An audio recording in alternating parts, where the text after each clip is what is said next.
Hi, so this is the third of the seven-story classes, and this is the third in the initial cycle, which is not Bible study as such, it's just the preparation before we actually dive into the Bible text.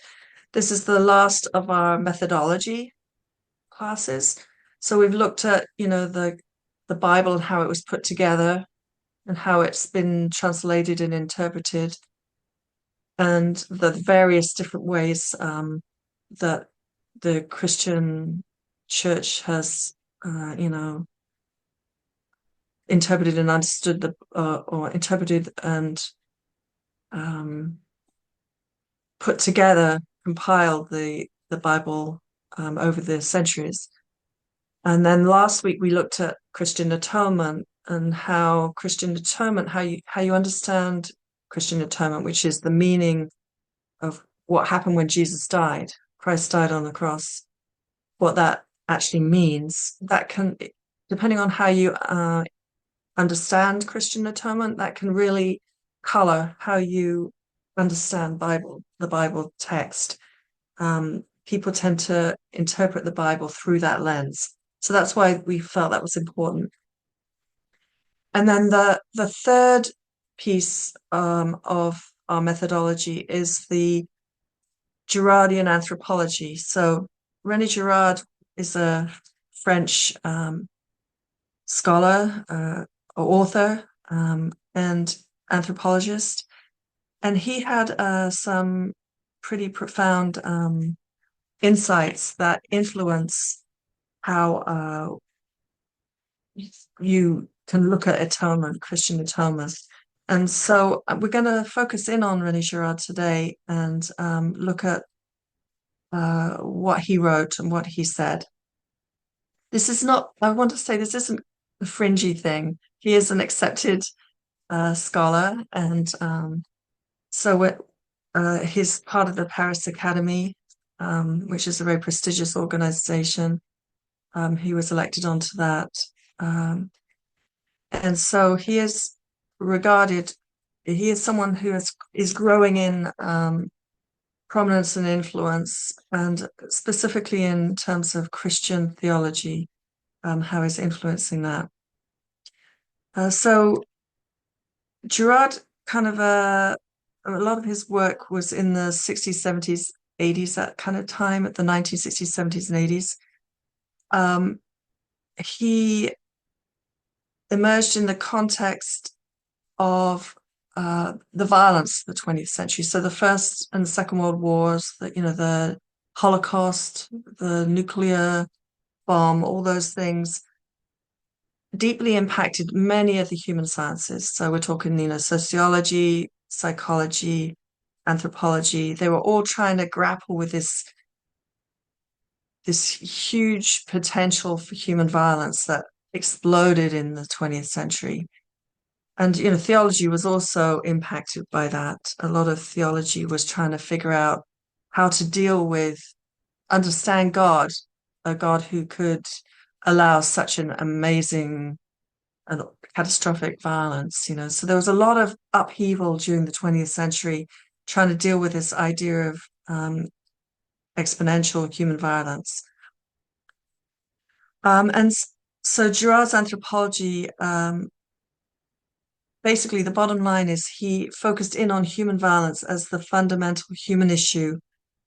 And he drew from multiple different human sciences. He started off as a student of literature, but he looked at a lot of different literature and specifically the Bible to illustrate this. And through his different studies, he began to look at Christian atonement. He kind of ended up there. So in our Seven Stories chapter, just to put him in the context, not just the middle of the 20th century, but also that he's within the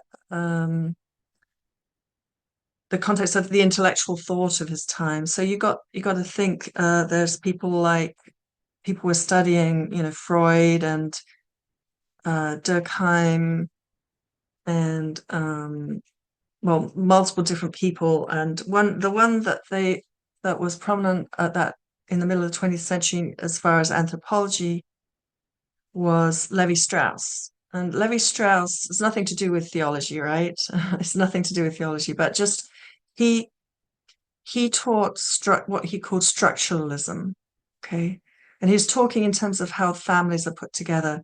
Now you're going to think, why is Linda talking about structuralism in this class? This is really just to um, locate Girard in this context and to see how he pulled from people like Levi Strauss, and he took some things from them and then he sort of springboarded from that.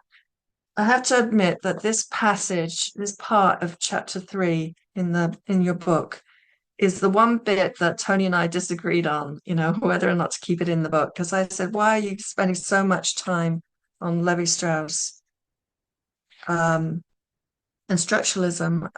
And Tony really felt it was important that people understood that Girard wasn't just coming out as a sort of a free-floating, independent thinker who's coming up with this all-encompassing theory that comes out of nowhere, and it's just out of his brain, out of his mind. He doesn't. Tony wanted to make sure that people realized that he was a serious academic person who had read widely, was very intelligent, and pulled from the theories that were around him in that atmosphere of scholarly learning that of his time, and so Tony wanted to keep it in. I think we've agreed that in the revised version we're going to do a 7 stories, that we're going to keep it in but shorter. Anyway, that's a long excuse for what I'm going to talk about right now. So structuralism. This is just one example of how Girard used contemporary scholarship. So Levi Strauss, what he taught, which was different, was up to that point, people had thought about families in terms of the family tree, which is what everybody knows. You've got your nuclear family, mom, dad, the kids. Then there's the grandparents, and then there's the uncles and the aunts and the cousins. And that emerged basically, and has been used throughout centuries because people want, basically because of inheritance, property. How does the property get carved up after someone dies? And so what was driving the whole prominence of the family tree, of the nuclear family that we use a lot today, traditional family tree, was to determine rights of inheritance and property, and we're very familiar with that. So Levi Strauss comes along and he's saying, well, what happened before that was put in place? What was important in the early human clans, the human tribes? Before property and inheritance really came on board, what was really the primal relationships within a family unit? And what would be the driving force behind those? And so he came up with the idea of that the primary need in those days, before inheritance and property and whatever, it was all about women, bringing women into the tribe in order to expand the tribe, right? And so women became this means of exchange, really. It's a system of exchange. So that was the primal kind of driving force between making, relationships. So things like, well, before I get to the taboo piece, another insight he had was that there would be these relationships between people within a family unit, and there would always be a warm and familiar kind of relationship, and there would be a harsh, strict relationship. And it was usually between a son and a father and a son and a maternal uncle. One would be firm and harsh, and one would be warm and friendly. And there was other relationships, other pairs too, between women and sisters and different things. So within a family unit, he observed that there was always a sort of a good cop, bad cop almost within the family. But it didn't matter whether the father was warm and friendly and the uncle was strict and harsh, or the other way around. There would always be this pair in family units. It was just an observation that he made. And again, you're going to think, why is Linda focusing in on this? Hold on to it, and we'll get there. So that's one insight, that there's this free-floating kind of fixed, but also it could go either way, father or uncle, harsh or kind, right? So hold on to that one thought. So there's a structure, but there is movement within that structure, or flexibility within that structure between those related pairs. But there was something other than just pure consanguinity going on. It wasn't just blood relationships. There's this other thing going on, a sort of subtext, and it's subconscious, right? So, and he gives this example of incest, right? So Levi-Strauss, there's this worldwide kind of incest taboo. And he says the incest taboo arises because, remember, he's saying that women were back in the primordial kind of times, women were this exchange unit. And in order to make sure that women were always being brought in to strengthen the tribe or the clan, there was a taboo arose against having sex with women within your own family unit, because that would stop that process from happening. The clan wouldn't not grow. You need to bring people in all the time, bring the women in. So that's what Levi-Strauss said was the root of the taboo, the incest taboo. So now we're going to move to Girard. So Girard says, hold on a minute. I agree with both of those insights of Levi-Strauss, but I don't agree with his conclusions. So taking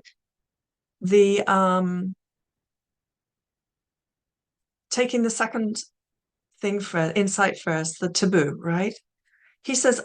Girard says, I don't think it's about women as a unit of exchange and building up the clan. I don't agree with that. I agree there is this incest taboo, but I think it's all about violence. There's in the clan in those early years, if two brothers or two cousins, say, or whoever it is, or a father or son, are fighting over a woman in the clan,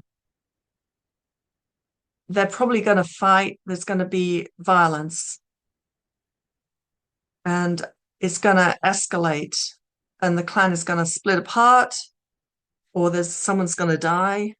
There's going to be violence at the heart of that. So in order to prevent the violence, there's a subconscious taboo emerged that says you don't touch the women inside the clan. And that's a way to preserve the clan or to preserve the tribe. Okay. So that was the first. He accepted that there is this taboo, incest taboo, which is nothing to do with biology, which is what we've been taught, right? We've been taught you don't have sex with your sister or your brother or whatever it is, because you're going to have monster children, right?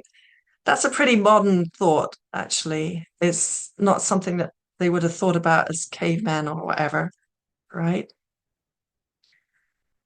That in fact there is some limitations in the gene pool, but a lot of incest babies are not abnormally formed or anything. I mean, it's really there's something else deeper going on.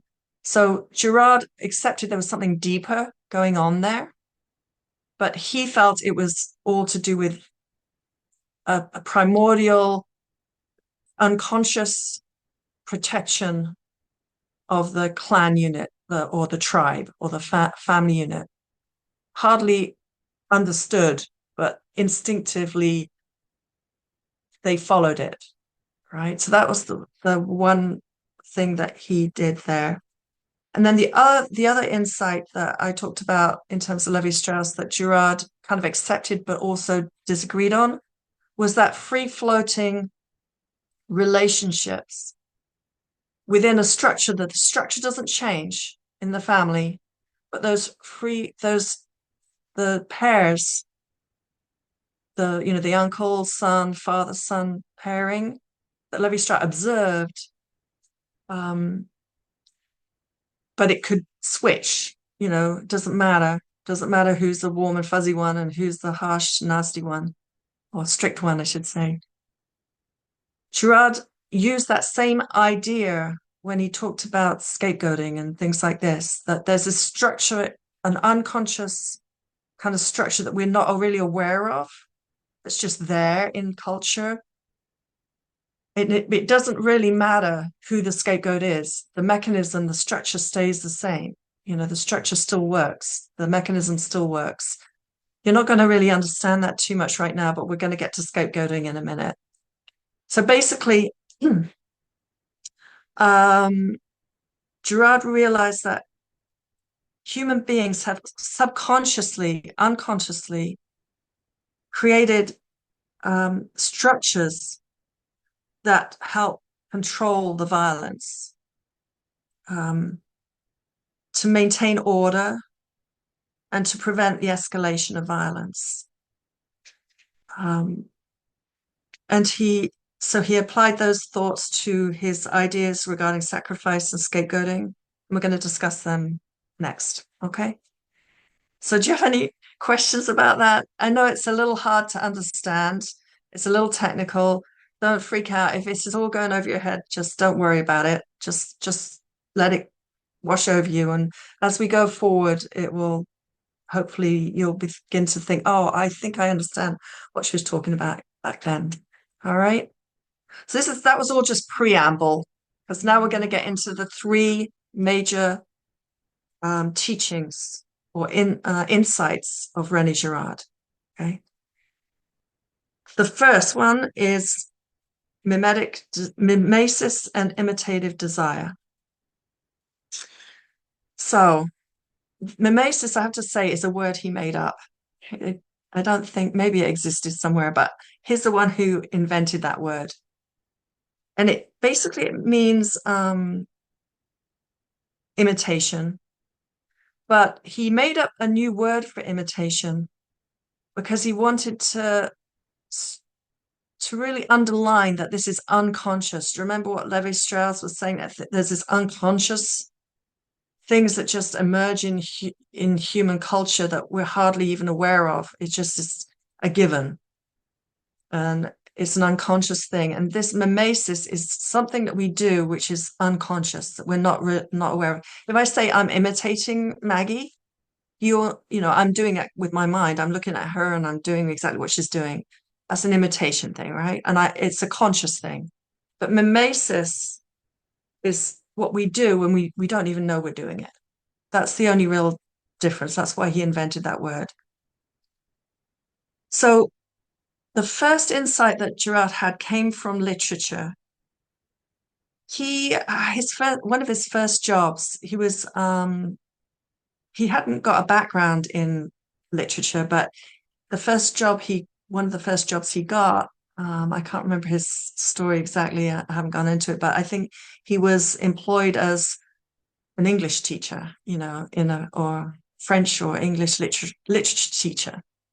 So he was just reading these classics and something popped out at him.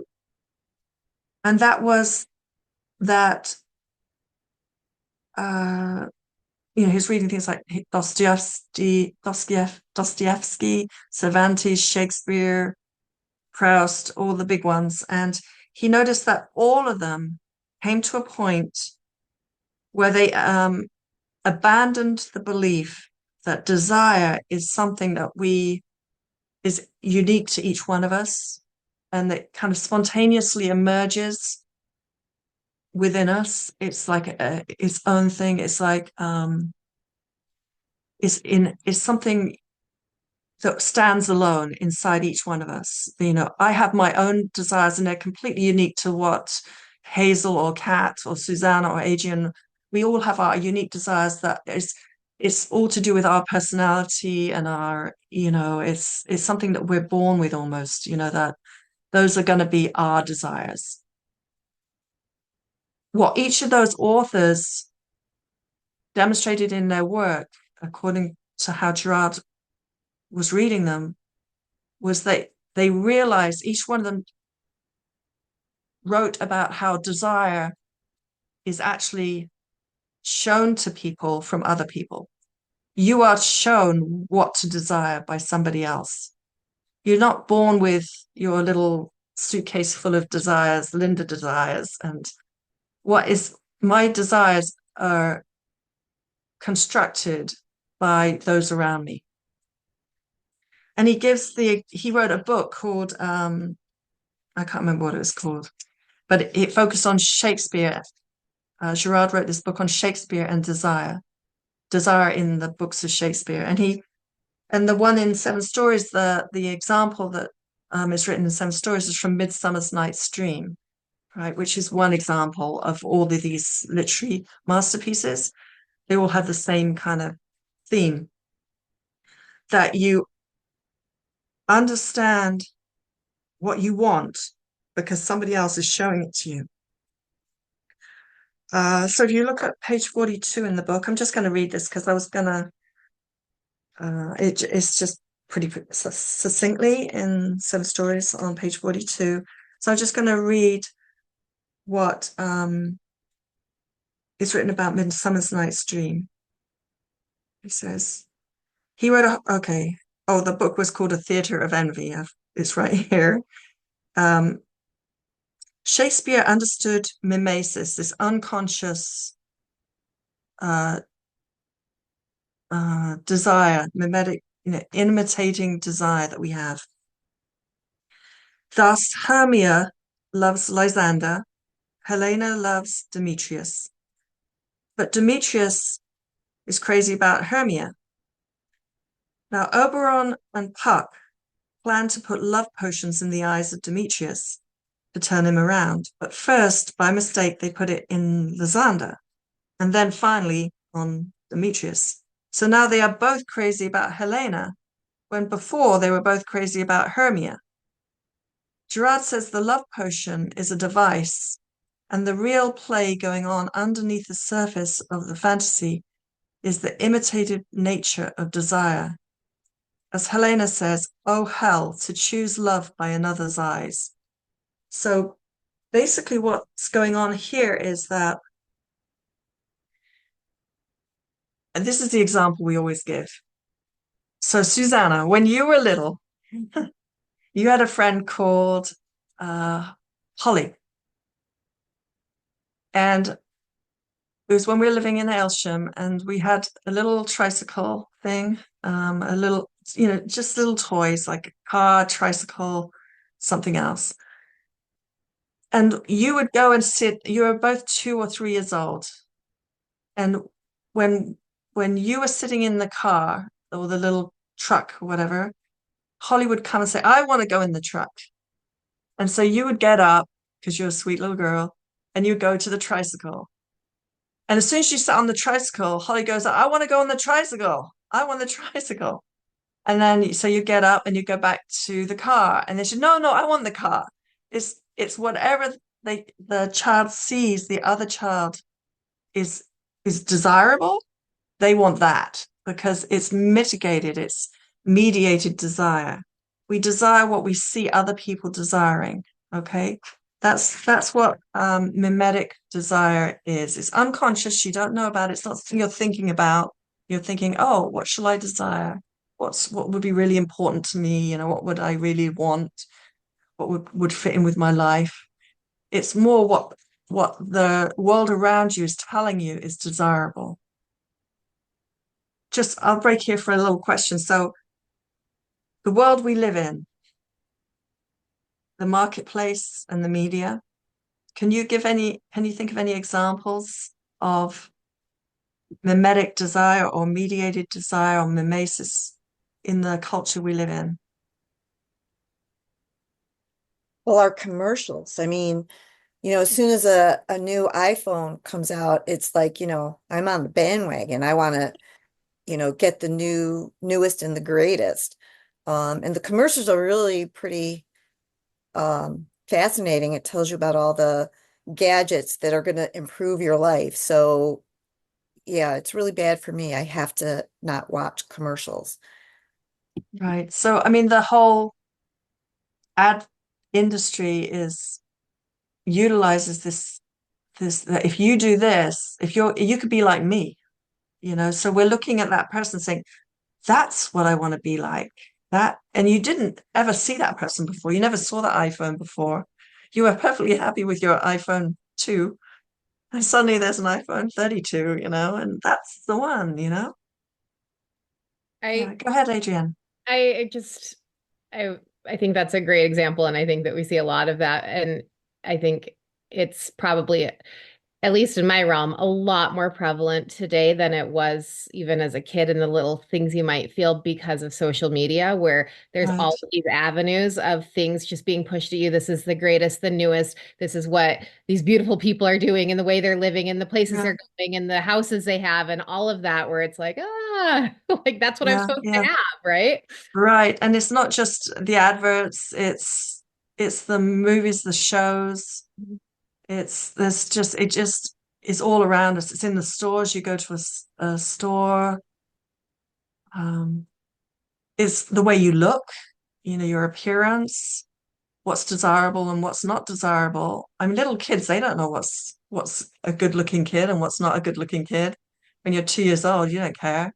But something happens and suddenly that's what's desirable is taught to you from outside. And that's why, you go to different cultures, what's desirable might be slightly different. It's not like all human beings, only there's one desirable human being.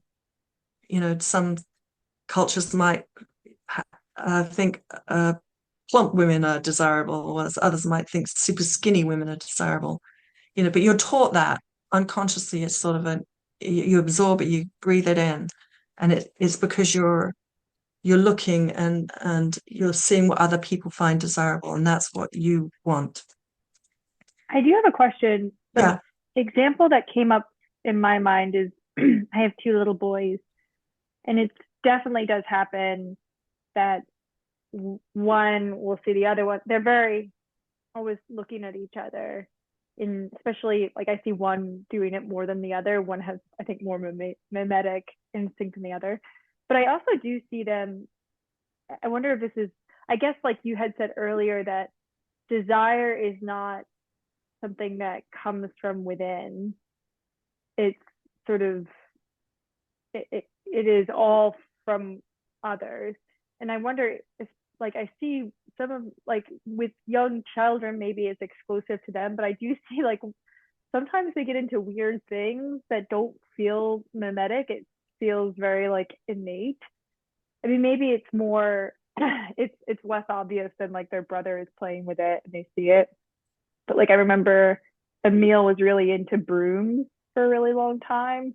So yeah, like that's a weird, like, does that come from, like, is it yeah. really I black think, and white in terms there of, is, yeah, I understand what you're saying, that I mean, it's not like everyone is the same. I'm not saying that, but that there is this mimetic desire is innate like, in it's everybody. always, is it always coming from an influence of you, Uh, from your community, or is it sometimes, is there innate desire, or is it like, is it always sort of influenced from like from your well, community? Girard says that all desire is mediated in some way or some fashion. So maybe not from each other. So say Emil really likes sweeping up, right?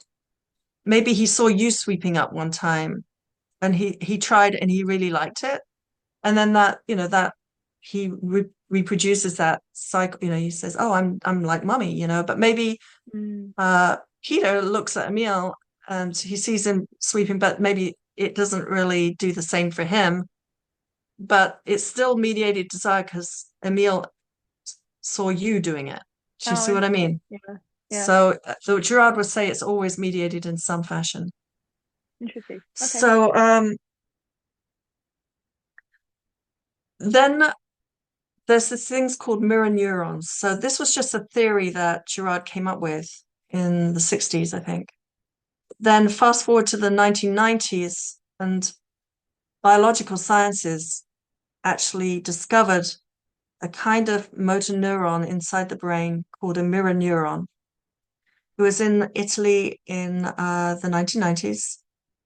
There was these chimps in a lab, and I don't know the exact story, but I think the scientist had, they were all wired up so they could measure their brain waves, and they were taking a tea break or like a lunch break or something, the scientists, but they had still got the apes were still all wired up because they were testing to see when an ape did something, which motor neurons in their brain would fire up. Like if they were lifting something, this part of the brain would light up.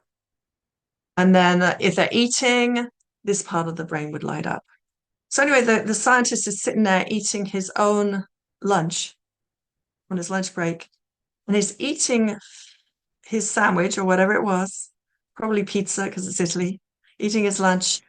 And he notices on the screen that the neurons that normally would light up for the apes or the chimpanzees or whatever the primates were, when they're eating, lit up exactly the same, just watching him eat. So they weren't moving anything. These are motor neurons, so it's usually they light up when something's actually happening. But these were lighting up even though the primates were not moving at all. They were just watching him do it, but they were lighting up exactly the same. So they did a lot more research into this. And they found that there were the neurons inside the brain that light up when we watch people do things. And I'm going to attempt to do a share screen in a little 4-minute video on motor neurons. Okay, again, you're going to say, what has this got to do with theology? Just hang in there, okay? So I'm going to share a screen. We practiced around this earlier, so I'm hoping this is going to play. Can you see my screen? Do you see it? Good. Okay, here we go.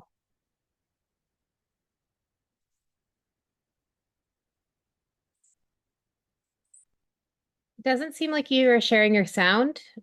Oh. If you stop share and then go back Yeah. to share again, it'll give you an option to share sound. Okay. Just a little button that you have to click, a little box usually. Is that So stop sharing. I would stop sharing first. stop sharing? You Okay. can go back in. Go back to share screen. So if you go to share screen, there should be an option that allows you to click on the audio. I'm just repeating. Oh, Maybe yeah. you can. Okay, Yeah, you're gotcha, right. gotcha. Share Thank sound. you. Yeah. Thank you. Okay, so I'm going to just go this back to the beginning. All right, can you... Hold me tight. Is that better? Don't let me go. Yep, thank you. Why do people cry at movies?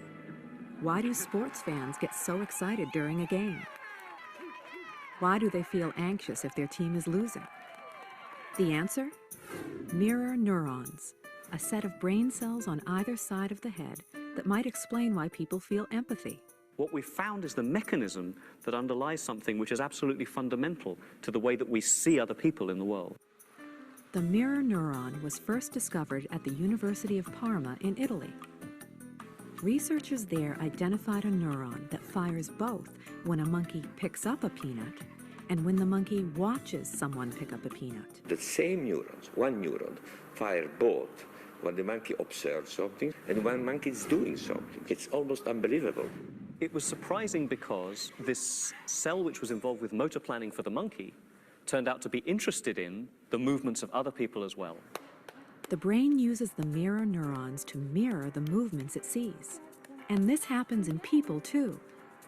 If you can use the years of training that you yourself have done, learning to crawl, then learning to walk, then learning to eat, this is an incredibly rich set of knowledge that you could apply to the problem of actually seeing what's going on. The mirror system is the way that you tap into, the way that you harness your own abilities and project them out into the world. So sports fans can picture themselves playing when they watch a game.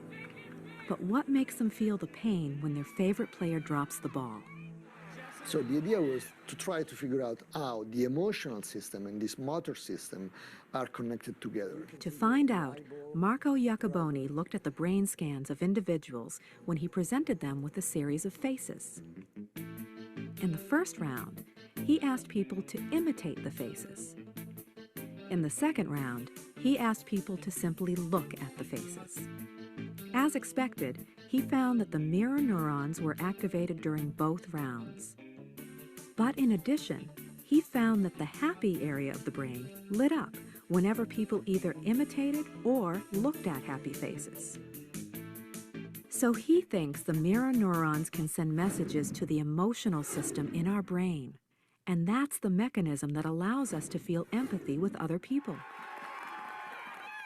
We strongly believe that that's a unifying mechanism that allows people to actually connect at a very simple level.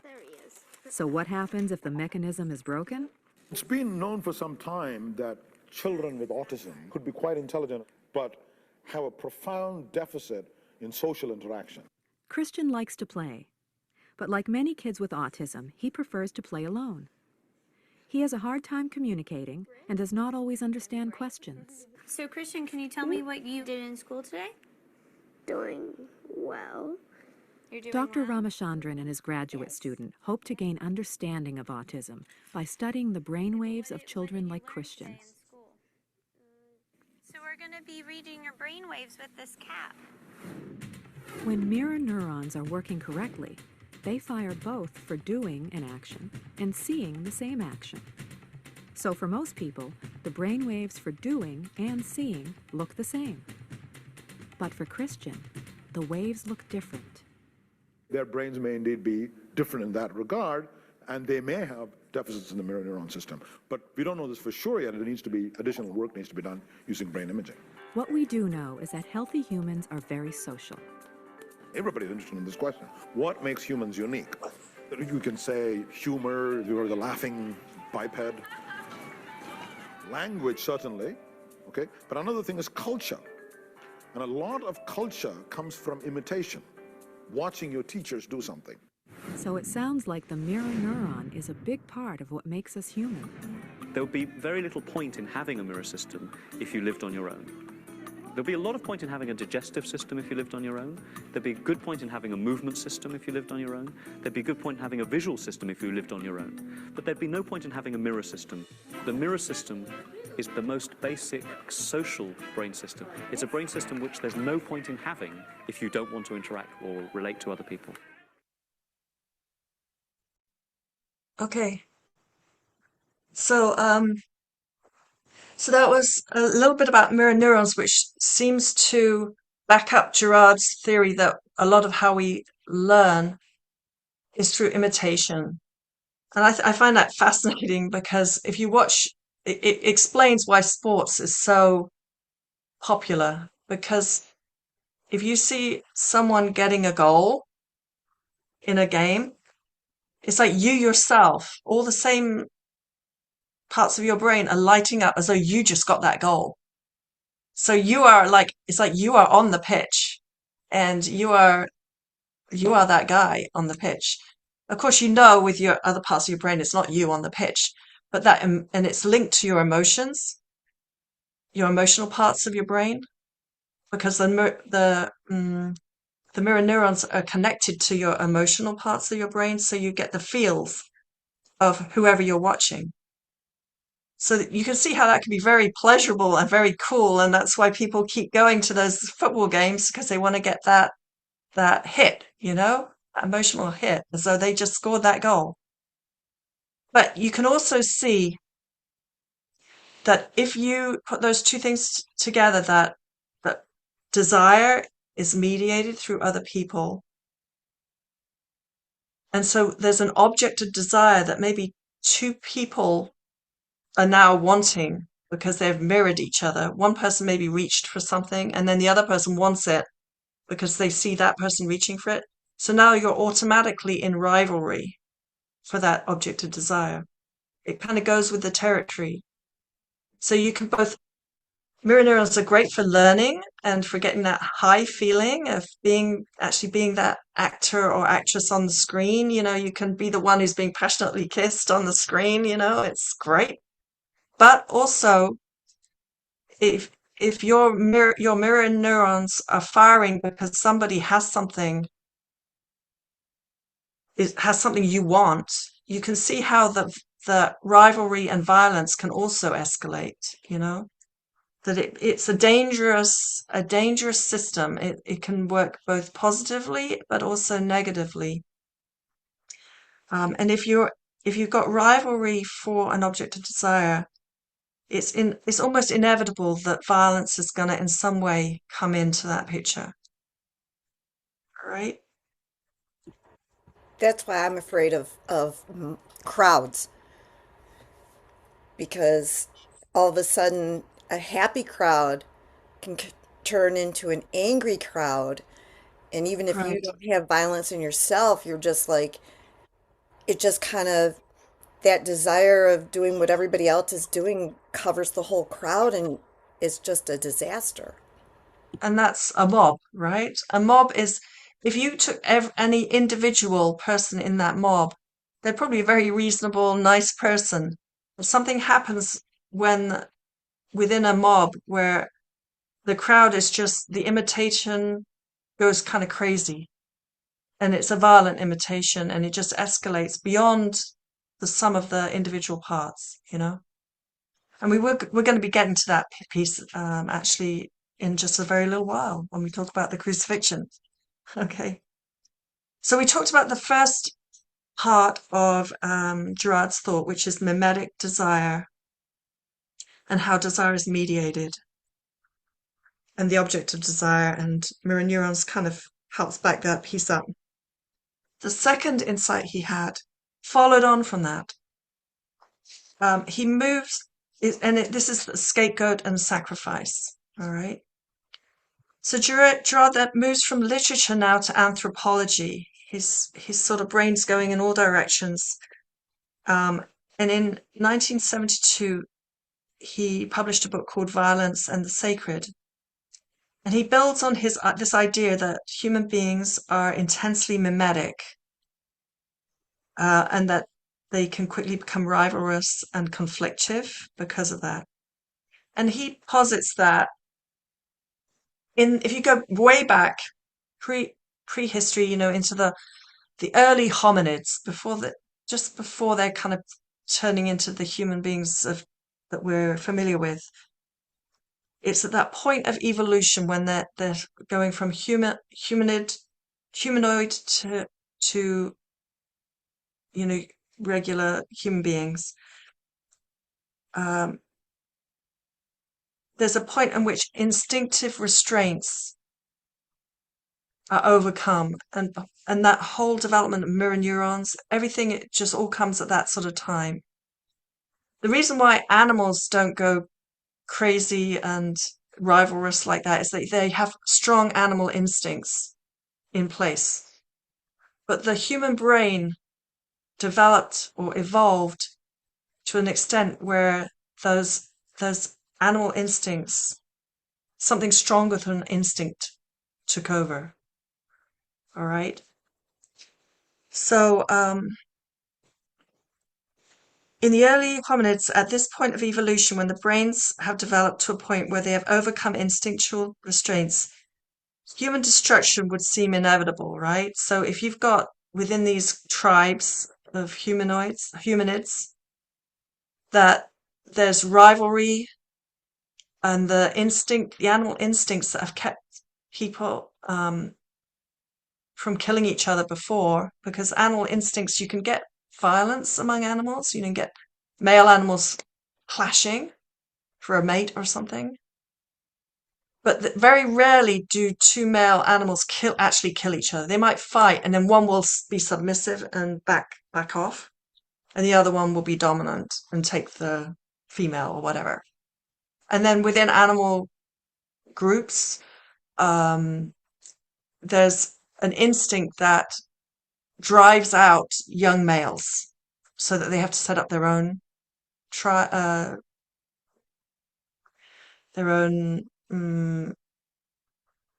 family or group. There's a lot of dominance and submission and separation that's built into animal instinct that keeps control and stops the whole animal group getting wiped out. That's nature. But human beings are breaking free of this animal instinct, and so they've got mimetic desire and rivalry. So very quickly you can understand they could very quickly wipe each other out, because it's like it's chaotic. It's exponential. It could just go crazy, and you could wipe out whole clans of humanids because they don't have the controls in place anymore. And Girard says probably that did happen. That did happen, but at the same time, this new thing emerged that prevented it from happening in certain situations and preserved the human race. And that thing was the scapegoat mechanism. So what happens is that rivalrous desire starts escalating between members of a human group, and it starts escalating. Maybe you have factions, and then it becomes one faction against another faction, and it builds up. And then what happens, according to Girard, is somebody somewhere will emerge as a weaker person, or as an outsider in some way, maybe smaller than the others, weaker than the others, different in some way.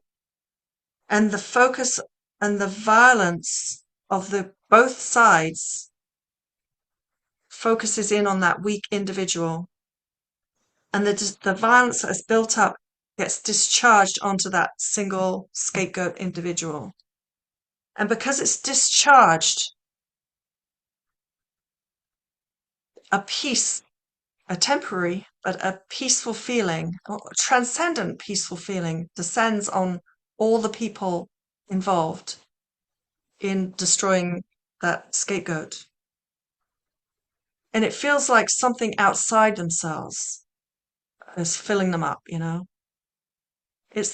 Girard says that's the first experience of the divine in human culture. That transcendent feeling of peace that comes on you after the violence has been discharged onto that scapegoat. That's the first human experience of God. And in fact, Girard says probably, they would have let out a sound like, or something, or some kind of experience, a sound that gets associated with that experience. And he said, and that word, or that sound, that noise, would be a word that is the word for God, or word for the divine, or the word for the holy, or the word for the transcendent, And he says that experiences could be the birth of language as well. I mean, it's all just theory at this point. But this is a shift to human beings as we know them today. This is going way, way back and trying to explain how we got to be like we are today, right? So, one last thing on this. Because the scapegoat, this weak outsider individual who gets killed by the crowd, by everybody else, and unites everybody else in that moment and gives everybody peace until, the next mimetic crisis happens, because there's always the next one along. It never stays like that forever. Because the victim is both the outsider and the excluded one, but also brings this transcendent peace, they become both the victim and the instrument of the divine, or they almost become a god in their own right. They're almost a god. So that's why you get, I use this example, a modern example, Princess Diana, Marilyn Monroe, there's lots of them. Say we focus on Princess Diana. Before she was killed in that car accident being pursued by the paparazzi, in the British press, she was kind of she was definitely an outsider. She was not popular. She was denigrated in the press a lot, a lot. I mean, I know in the United States here, she was always been kind of, people always like Princess Diana, right? But I remember in the years when she was having the affair with the guy from Harrods, and he was an Arab, and and the press were down on her, and the public were down on her. She shouldn't have divorced. She shouldn't have, there's all this stuff that she was not a good person, and she was ostracized. When she was killed, the whole country flipped over, and the whole mall was filled with flowers, like for about half a mile or something. She became a god at that point. She was the scapegoat who became the god. And you can find multiple examples, multiple in culture, there's people who are a little freaky, but then they get killed or they die young, or something happens to them. That somehow the press or the culture around them has rejected them, but suddenly they become like divine-like figures. You can probably can you think of any others just off the top of your head? John Lennon, Elvis Yeah, Presley. yeah. Elvis Presley was fat, ugly guy, in a white jumpsuit, a ridiculous figure at the end of his life, and then suddenly once after his death, he becomes the king of rock and roll or whatever. Frida Same with Kahlo. Michael. Sorry, go ahead. Frida Kahlo. She was Yeah, yeah. liked as an artist. Yep. Michael Jackson, did weird things to his face, and suddenly he's gained much more.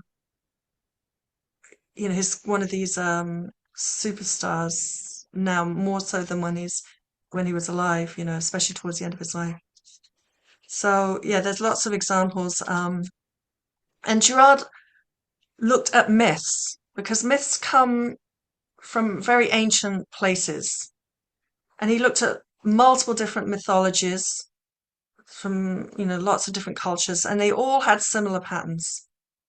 So where somebody who is somewhat of an outsider or a weak person might suddenly fly off or disappear or go and live at the bottom of a lake or whatever it is. And these, he said, are ancient memories, communal recollections of scapegoating or human sacrifice, where people are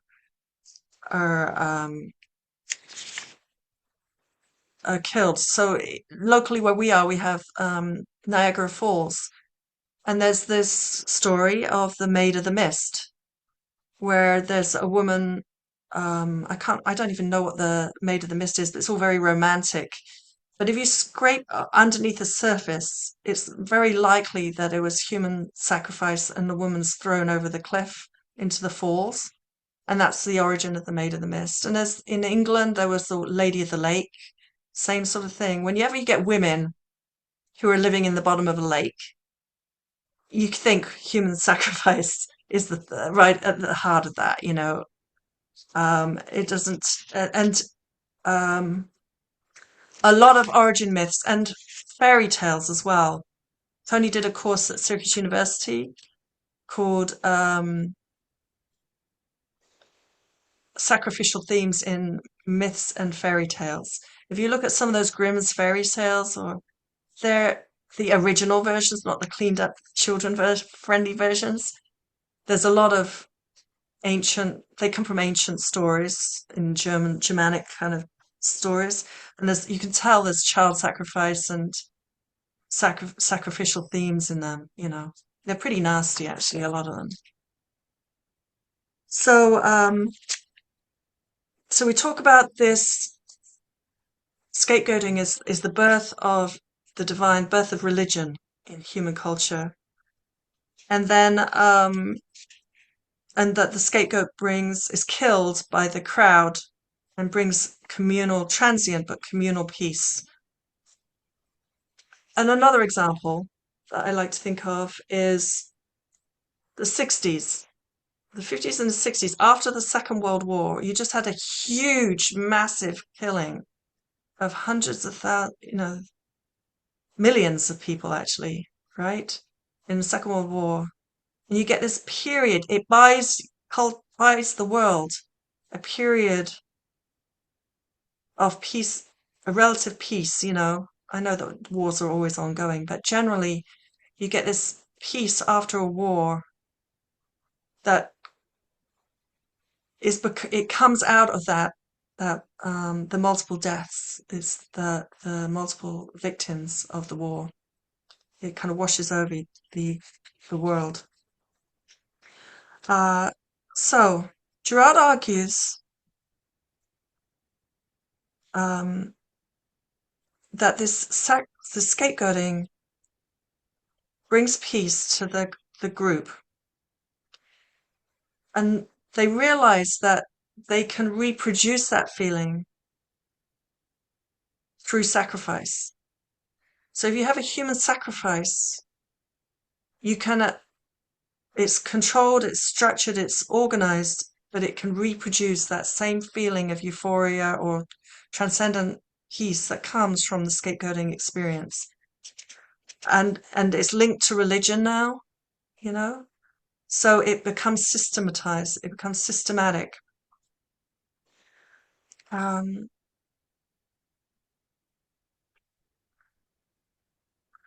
so religion is based on that system, sacrifice, and then also you have taboos and prohibitions that are also put in place. And both of those systems help keep order and stop us from killing ourselves, like wiping ourselves out.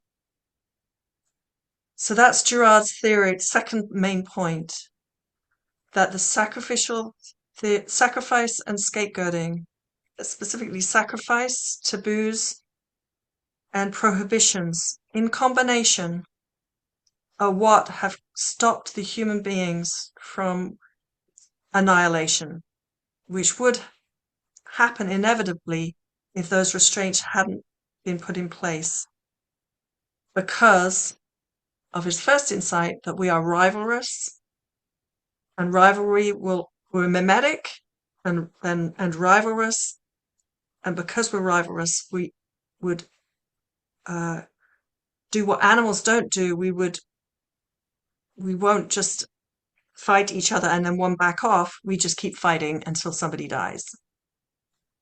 So those are the first two insights of Girard, okay? Now the third insight, well, before I even get to the third insight, I've got half an hour, okay. Anyone got any comments or anything? These are the questions I put about from that little piece, Mimetic desire leads to violence that could spiral out of control. Culture has created some restraints like taboos, sacrifice, and scapegoating to help prevent the crisis escalating further. Can you think of examples in our world today? What sort of things do we have in our world today that help control human violence? how do they control and discharge the violence? That's one question. An example in the UK is Nigel Farage and the Brexit thing, who focus all the population's anger on one group of people. Yeah, Do you understand what I'm saying? yeah. So what I hear you Don't saying, worry. Hazel, is that in the UK, Nigel Farage managed to focus a lot of this free-floating violence in the Brexit thing onto the foreigners in Europe coming in and invading our country and discharging the violence to outsiders who want to come into the country and to separate ourselves out. Is that what you're saying? Yeah. I feel like the same way, Hazel, it's like also countryhood or patriotism is a big thing. Like the loyalty to a country and like, are you in the country or are you not? It's a very easy way of like identifying the outsider. And then you feel like if violence on behalf of the country is like okay, but like you think about military and stuff like that. But if you do anything against the rules of the country, people immediately look at you like I think that's a taboo to act patriotically. And then what about, I know this isn't true in the UK, Hazel, where everyone can do anything to the British flag and you're okay. But in America, if you disrespect the American flag is like a holy object here. It's a weird thing. I've never seen it in any other country, but if they have whole ceremonies about how to actually get rid of an American flag, you have to burn it in a certain way or on a certain day. And so if you don't obey those rules, you can feel you can imagine, you can feel it's not just that I'm breaking a rule or something. You can feel the pressure of society's disfavor. You can, and it's like that mob thing. You can feel the pressure of the crowd, and it's sort of unseen, like they're invisible, but it's out there, and that's a prohibition. That's the power of prohibition, and prohibitions and taboos work because there's violence loaded on them. If you break a taboo or if you break a prohibition, tremendous violence is going to come down on you. That's why they work. Hazel, you were going to say something else. You got cut off there. Sorry. The same thing could be said of I'm a Catholic. The same thing could be said of certain aspects of the church. If you drop the Eucharist or something, or do something wrong in the church that goes against tradition, or if you commit a mortal sin. Yeah, that whole mortal sin thing has got that same prohibition violence loaded on it. And if you miss, if you arrived at a certain point in the mass, you're not really meant to go up to Eucharist. You're not meant to receive communion because you have to be there for a certain part of the mass if you're a Catholic. And there's all these sort of rules and regulations that help create and promote order. So I'm just aware that we only have 20 minutes. I want to get on to the last point, the important point of Gerard that he comes up with, and that is that the Bible reveals the victim. And this is where it connects to the Bible study piece.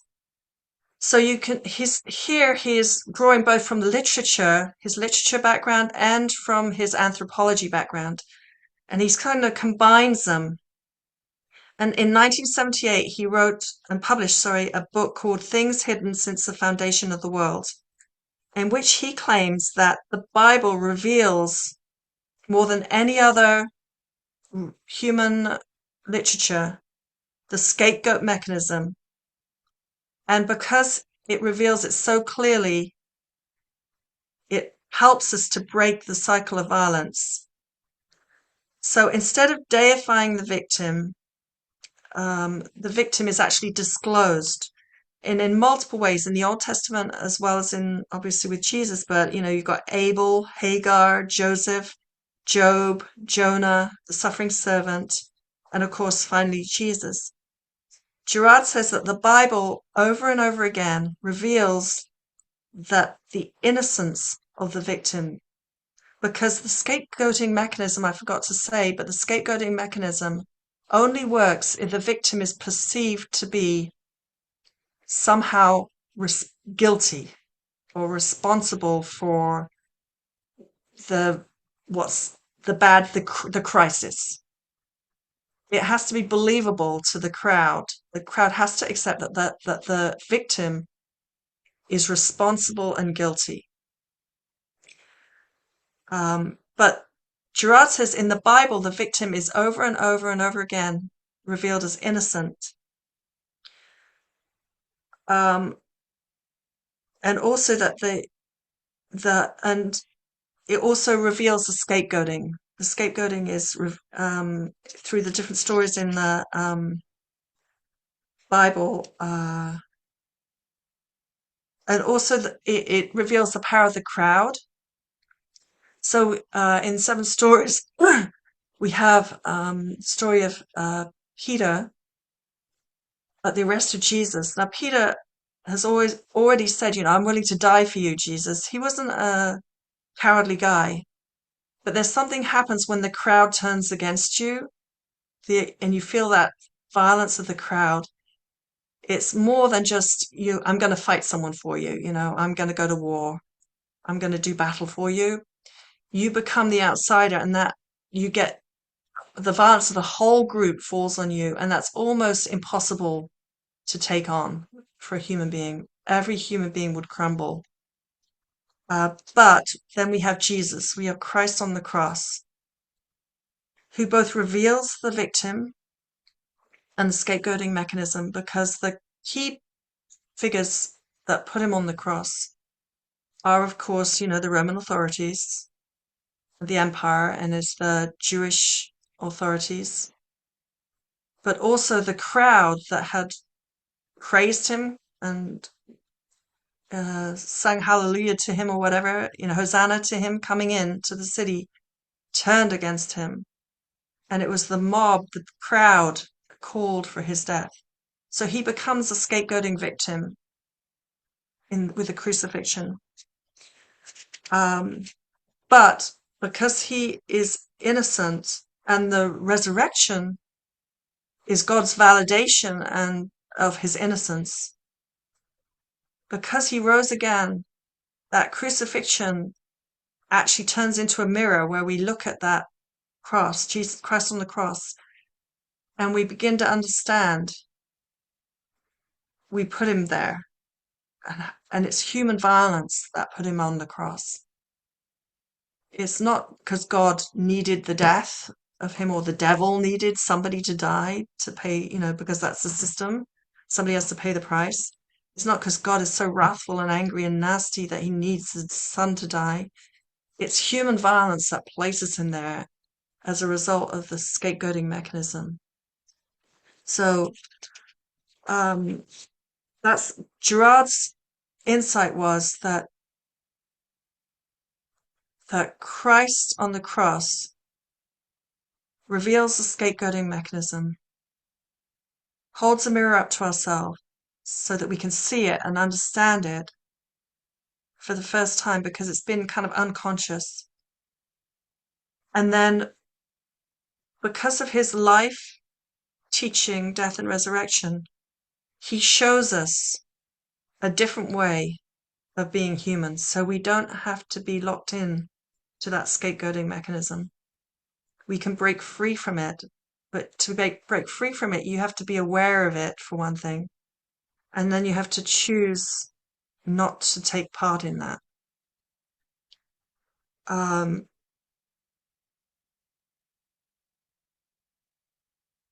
And also that sacrifice, Jesus in his life, he calls for an end to sacrifice. He calls an end to the temple. Temples are places primarily for sacrifice. And Jesus, and we're going to do this later on when you study the Bible, but Jesus calls and deconstructs, takes down the temple. Not literally, but he says you do not need a temple to get that feeling of transcendence. You don't need sacrifice. What you need and what he puts in its place is relationship. And what he puts in place of that rivalry, that desire that we're all hardwired, we've all got mirror neurons, so we're always going to be desiring stuff. If we desire and we mirror Christ to each other, then that is a way to transform the earth, So instead of ending up with exponential violence, we end up with exponential love. So that's a way to turn our mirror neurons into positive mimesis, right? Where is and break the cycle of violence. So Jesus both holds the mirror up to show us who we are, that human violence is the root cause of our problem, not a wrathful God. In his life and his teaching, he teaches us how to turn that around. And also, because we also had talked about grace last week, that grace is overflowing. There's more than enough for everyone. So there's no need for rivalry. For in God, there is more. You can have enough of God to fill your whole soul. And everyone can have that same feeling of transcendence. There's no need for rivalry and violence. So basically, that was the third insight he had. So this is how it comes full circle and ties in to atonement, right? So Girard says that atonement is about showing us a new way of being human and inviting us into this relationship of love with a non-violent God, and that we are called to mirror that non-violence to others, and so that is the way the earth will be transformed into the kingdom of God, basically. So that was the key teachings. We made it through, and you see how it kind of is a long journey, but you do actually finally end up back with the Bible at the end of it.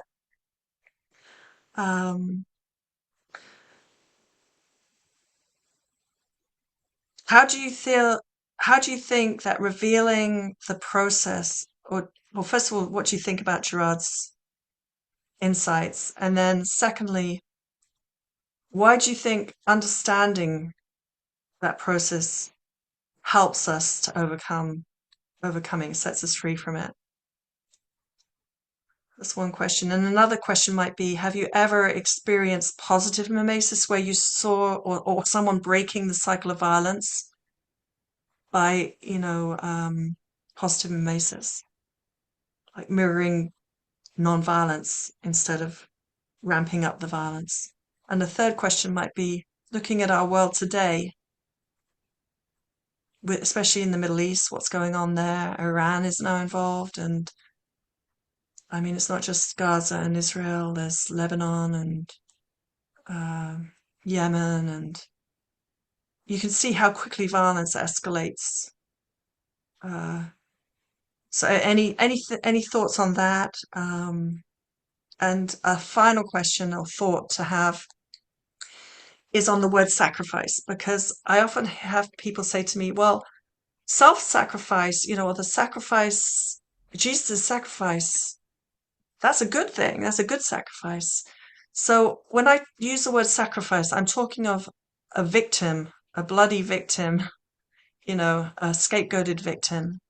When people talk about self-sacrifice, I hate it when they use that word. I would rather they use something else like self-giving, or, they gave themselves, or they surrendered themselves or something like that, because that's from them, it's a conscious thing. But if you say Jesus was a self-sacrifice, then that's, I don't really like that terminology too much, but because it confuses things. You know, it's like when people talk about temple, and I know the Latter-day Saints, you have a thing with the temple. A temple technically is a place of sacrifice. But, you know, there's other people who use the word temple, and for them, in their minds, it's something completely different. So there's a language thing that just to be aware of when you talk about temple and sacrifice with people. We're talking very technically here when we use those terms. And that's all I've got. So if anyone wants to share or comment on anything. Well, I wanted to say for me, the journey, when I first started the journey, having this knowledge of our desire and how this all worked in our minds and understanding Gerard is the first step for me to be able to allow things to change. If we don't understand how our conscious mind or unconscious mind is kind of functioning, it can prevent us from moving forward. So understanding how that works gives us the power to choose to take a different direction and allow Jesus to help us mirror himself out into the world. So that's very true, very true. It reminds me of when I was nursing early on. I was working the night shift. It was a very stressful time. We were always understaffed, and people were being mandated to stay an extra 4 hours or 8 hours, you know, doing a 16-hour shift because there wasn't enough workers, things like this. It was bad scene, and I was just a new grad, and Tony at that time was just studying Gerard at SU, and he was telling me all about scapegoating, and I began to see what was going on the floor, and that there would be a new student nurse or a new hire, and after a few weeks, people would start to talk about that person making mistakes, not doing things right, and and before long, everyone was picking on that person. It was because the work situation was so stressful. There was a lot of tension and stress, and it had to go somewhere. And so they would pick on the weakest person. That person would inevitably leave. They would get transferred, or they'd just quit. And then somebody else would come in, and and it would be fine for a few weeks, and then that cycle would pick up again. And once I began to understand it, because of what Tony was studying with Gerard, I could almost be like a witness to it. I could see it happening. And sometimes I would be stressed and I might join in, you know, at the water cooler or whatever they say, you know. But I would try not to, because once you're aware of it, you can then make a choice. If you're not aware of it, you just sort of join it, you pile on, you don't know. But once you become aware of a process like that, you see it everywhere, everywhere. You see it in culture, on the media, you see it in your life. And each time you see it, you make a choice. You can make a choice. It kind of gives you power and freedom to step back from it. It's not always easy, and you can fail as many times as you succeed, but at least you can recognize it. So that's a good point, Maggie. I think one thing that's like, we are a women's group, and I was thinking about how many, when you talk about like the concept of taboos and rules, and how many I think women hold, like the taboo of, you know, you have to be virginal, you can't really have a lot of, you know, sex out or anything like that out of marriage, and the taboo of, you know, you have to really embrace the role of the mother and all of that. You know, there's a lot of, I think there's more restrictions and rules around the concept of womanhood. And I also think of the violence that is often, I think women are often put in the role of the outsider or the sacrificial sort of victim. So I think that it is I think it's helpful to hear this theory and to think about it as a woman that I still think, is very relevant to us. We still have a lot of this happening, a lot of this triangular sort of violence towards women happening. So like, I think it's appropriate, I guess, like to talk about this as a group of women, because I do think we're often in that victim role. Is my sort of take on it. Yeah, that's true. I mean, the scapegoats, they share certain things in common. Usually weaker, and children and women are often fall easily into that role, you know. Why do you think women? Why is it just we're physically weaker?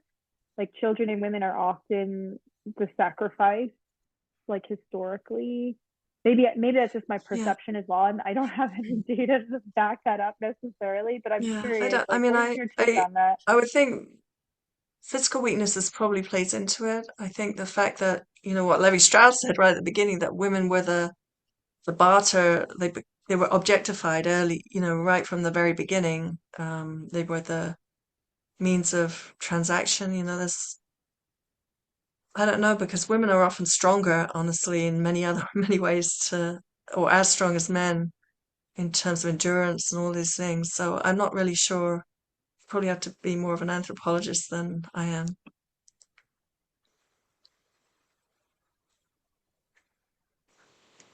I should just finish up by saying that those three teachings of Girard, the first one on mimesis and desire, has been pretty widely is out there in culture. You see it in a lot of places. And it's been adopted by the far right as well here in the United States. I mean, not the far right, but people like I can't remember, but there's the people who are in business use a lot of the insights of Girard, especially that mimetic desire and rivalry, in order to kind of manipulate it almost. So a lot of people will just take that piece of Girard and not take the other pieces. They won't really look at the other two pieces. The Christians obviously the theologians are more interested in that third piece and all three pieces and how they all connect. But you can pick and choose bits of Girard of what you're gonna accept and not accept. So there's a real mixed bag of Girard. If you say someone's a Girardian, you don't really know where they stand on things until you go dive a little bit deeper and look at their politics or their what they're doing with Girard. But what we're doing with Girard, I believe, is transforming Christian theology. But not all Girardians are interested in Girard the way we're using him. And the last thing is that Girardian theology has impacted many denominations, or Christians of all walks of life, whether they're evangelical, Catholic, mainstream, Protestant, or fringy. I can guarantee there's a Girardian in each one of those groups who's getting excited about this stuff. It's still minority report. It's not the mainstream, but it's growing in its presence in theological circles. There is an annual conference called the Colloquium on Violence and Religion that meets every year internationally. Next year it's going to be in Rome, and they focus on the theological as well as non-theological, but aspects of Girard. And there are other people who just focus on the theology. So it's growing momentum. It's important. We feel like it's important because it gives an alternative basis for understanding the Bible in a non-violent way. Okay. I think we'll end there. But next week we're going to actually get into the Bible. real time, so that's good. Okay, thanks for coming. I May know the we're Lord sending be the. with everybody. Oh, go Yeah. ahead. Thank you, Linda. Sorry, Maggie, say again. I was just saying, may the Lord be with us all Oh yeah, in yeah, yeah. our week and be with the world and all the crises that are happening within the country and throughout the world. So may people shine with Jesus's love elsewhere. We pray that in his name. Amen. Thank you, Maggie. Thank you. Thank you. Amen.